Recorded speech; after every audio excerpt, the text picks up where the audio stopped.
Welcome to our Composable Banking Vodcast by Sili Solutions. In this vodcast, we're exploring what it takes to build future-proof financial services. In today's episode, we're joined by Mikko Ayub and Erik Åkesson from BearingPoint to discuss legacy, what it actually is, where it shows up, and why it matters now more than ever. Drawing on insights from their recent white paper, we'll look at how banks can identify their optimal rate of change, separate transformation from day-to-day operations, and take practical steps to turn legacy from a constraint into a catalyst of growth. Let's get started.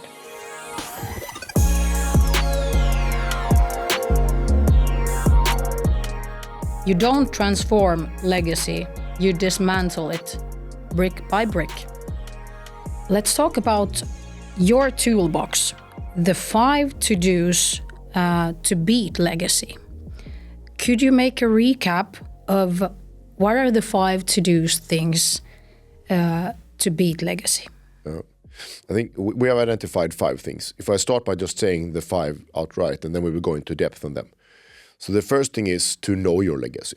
Be aware. Then the second thing is to identify your optimal rate of change and try to push higher. Then the third one is to try to disconnect your organizational structure so that it's possible to move one thing in isolation. The fourth one is that we encourage to segregate or separate from the legacy usage and the development and seek inspiration from what we talked about earlier in the military.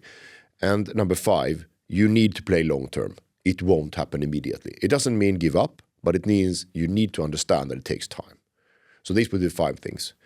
Who starts? Well, if we take on this understanding legacy, I think it is extremely important for organizations to understand why they are where they are, and to invest that necessary 10, 15, whatever % of a strategic transformation journey in establishing this common understanding, positive and negative.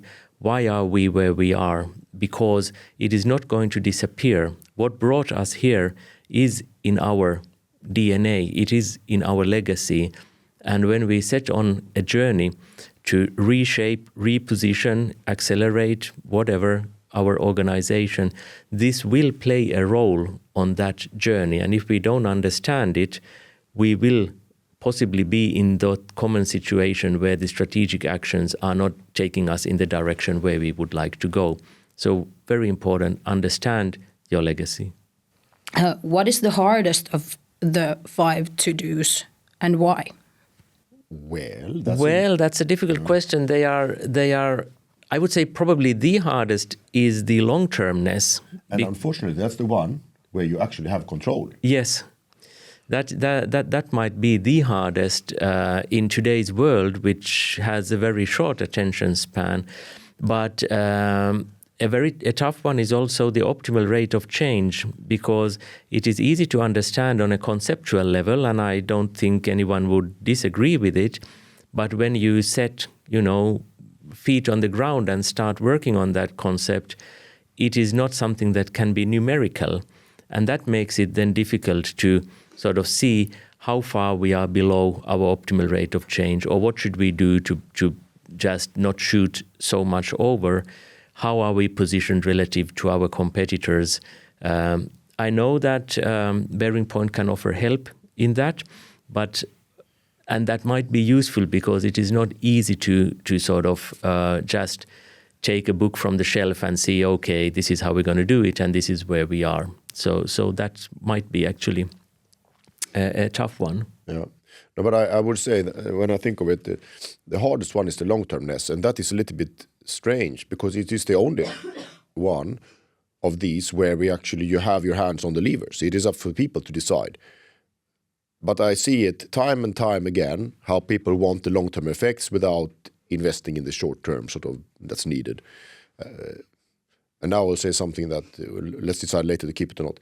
So, I see time and time again how people are unable to understand, that, I have a daughter, she's 8, and then every now and then she wants ice cream. And I have to explain to her that you have food before ice cream. And usually she understands that after a while. You will be surprised how many business leaders that are unable to make the same choice when you tell them there is some long-term investments to be had before you can have it. And this long-term perspective is sort of difficult sometimes. The number 3, disentanglement, is also a tough one from that point of view, that it often goes into sort of people's personal interests, people's personal portfolios of responsibility, who has more power, who has less power, whose organization is more important, whose is less important, and then going into actually executing this disentanglement, reducing complexity, reducing the probability of that normal accident to happen or the severity of that accident can become challenging, because, then when you really go to the doing, it might be that not everyone is on the same page on, do we want to do this or do we not want to do this from then personal interests. And the second point about the optimal rate of change. So one thing is to know where you are, and as we said in a previous episode, is that you can't really know where you are. So you are going to be rarely precisely on it. Below the optimal rate of change, it's a cozy, nice place, so it's hard to know if you're there. But when you push above, there will be burnout and sort of dropping client satisfaction and so on. So the easiest way is probably to push until you see some pains, and then you step off a little bit. But that's about your position relative to it. The other question is how you can push the optimal rate of change up. You can either, of course, push it up in the short term, essentially being stronger, like go to the gym, be stronger, get more done in a short time, and be better at that.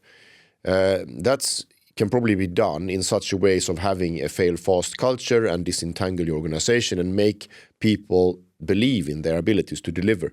Then on the long run, you can essentially try to be able to run your change programs for longer without dropping in, that enthusiasm. That would be the same as endurance training. Like you can cycle for long before you get tired.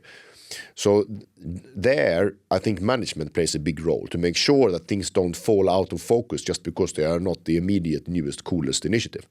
Then what you can do is, because often the change initiatives would have a lot of energy in the beginning and then the attention drops.